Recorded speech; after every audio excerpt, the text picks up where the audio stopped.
दिवाली तो चली गई लेकिन मेहंदी मेरे नहीं लग पाई थी क्योंकि टाइम नहीं मिल पाया। मैंने सोचा क्यों ना भाई दूज के लिए मेहंदी लगा लूँ। तो आज काम निपटाने के बाद मैं लगाने बैठ गई थी मेहंदी और मैं अरेबियन बेल लगा रही थी क्योंकि भाई दूज पर थोड़ी हल्की फुल्की सी मेहंदी इस तरीके की अच्छी लगती है। और फाइनल लुक था मेरी मेहंदी का ये।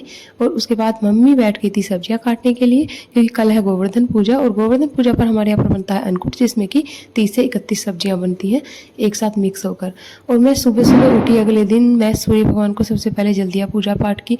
उसके बाद जो मम्मी ने रात को सब्जियां काट के रखी थी, मैंने उन सारी सब्जियों को एक तौली पर फैला दिया था। धुलने के बाद अच्छे से धो दिया था, तौलिए पर फैला दिया था जिससे कि इनका अच्छे से पानी सूख जाएगा। उसके बाद मैंने अपने लड्डू गोपाल को तैयार किया नई पोशाक पहनाकर और उसके बाद मैं आ गई थी रसोई में खाना बनाने के लिए, गोवर्धन पूजा के लिए शाम को खाना भोग में जो भी खाना चाहिएगा। तो आज मैं खाने में बना रही थी छोले और अन्नकूट, जिसे कि अन्नकूट कहते हैं। इसमें हमारे यहाँ पर 30, 35, 31, 40 जितनी भी सब्जियां ज़्यादा से ज़्यादा हो जाए इतनी सब्जियां बनाते हैं। और सब्जियां काटने की ड्यूटी होती है मम्मी की और मैं बना देती हूँ। तो उसके बाद जो मम्मी ने रात को कुछ सब्जियां काट दी थी, कुछ अगले दिन सुबह ले आई थी और जो बची कुछ थोड़ी सब्जियां जो साथ के साथ काटनी थी वो मैंने काट ली थी। और बिल्कुल बारीक बारीक सब्जियां मम्मी काटती हैं तो सब्जी जल्दी से बन जाती है।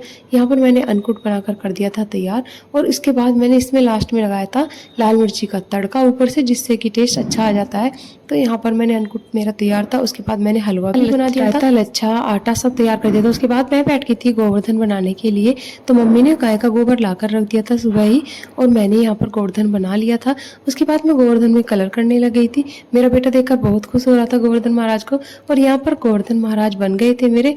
उसके बाद से उसके ऊपर जो भी लगता है, मतलब छोटी छोटी पतुलियाँ बनाई जाती हैं, वो रखी जाती हैं हाथों पर, पैरों पर और एक बीच में।